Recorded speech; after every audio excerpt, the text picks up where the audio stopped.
Oxford University did a survey to see what the consequences are when you enter a monogamous committed relationship. And they wanted to see what happens to your core group of friends. Here's how they did the study. In the latest study, the team questioned 540 participants aged 18 and over about their relationships and the strain those relationships come under when a new romantic engagement was started. They found the core, which numbers about 5 people, your core group of friends, dropped by 2 as a new lover came to dominate daily life. And that's why you have all the dramas around, like, oh, you don't see us anymore because of that girl.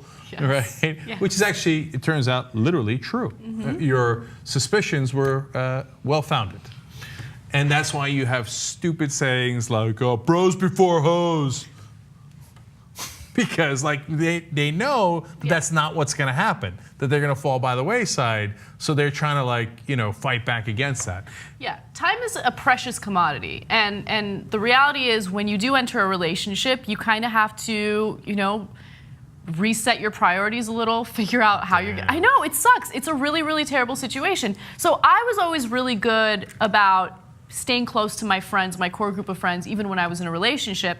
I didn't realize that I had cut myself out or away from a lot of different people. And as soon as I became single, my circle of friends actually grew significantly. Oh, you see that? No, it did. Isn't that sad? It is sad. And now that you know it, next time you're in a relationship, like if you're single now and you guys look around your group of friends, if you're in the room together, and think, which 2 of these son of a bitches am I going to throw overboard?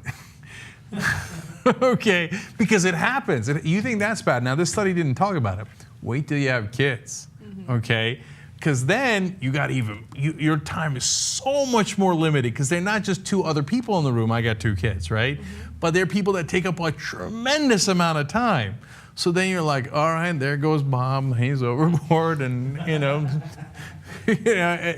there's not that many people left on the boat. Yeah. And that's just the reality of how life works. So, but this study is fascinating for a couple of different reasons. They also realize that your inner core of friends, on average, is usually 5 people. Yep. Okay, 4 to 6 people.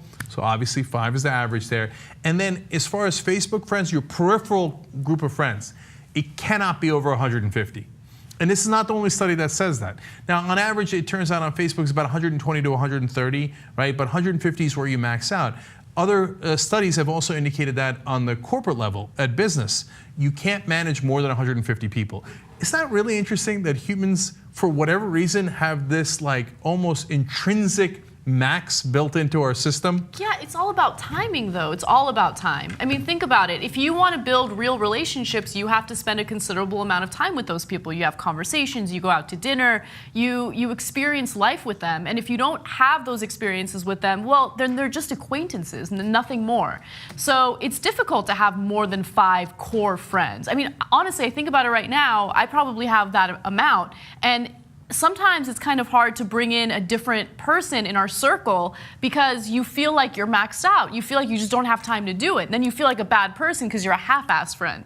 So it's all about timing. If you're going to work a 40-hour-a-week job, it's impossible. Yeah, that's the other thing. And I feel bad about it, but I got to a certain age, I don't know if it was 40, whenever it was, where I was like, let's say I met a guy, we play basketball every Sunday, whatever, right? I really like those guys. I like them a lot, right? But I'm done adding friends. Okay, so hey, I'd love to hang out with you, but on which extra life did I have, right? So it's kind of a weird thing where you're like, I'm not accepting friends anymore. No, just think about how unbearable we sound, but we're being honest. Like an asshole, right? Yeah, we sound like assholes, but we're being honest. As unbearable as it is, it's just difficult. I don't want to have a half-assed friend. I don't want to be a half-assed friend. So you want to make sure that you have enough time to spend with the people that are in your core group. That sounds like it'd be a good song. I don't want no half-assed friends. No, actually, Drake talks about that in one of his songs. Drake is the man. Okay, we don't want no new N-words. We got all our friends. Yeah. We don't need any more. Let's start from the bottom. Look at you. Look at you, Uger. Listen, I don't want to brag or anything, but I wear my chains, all my chains, even when I'm in the house.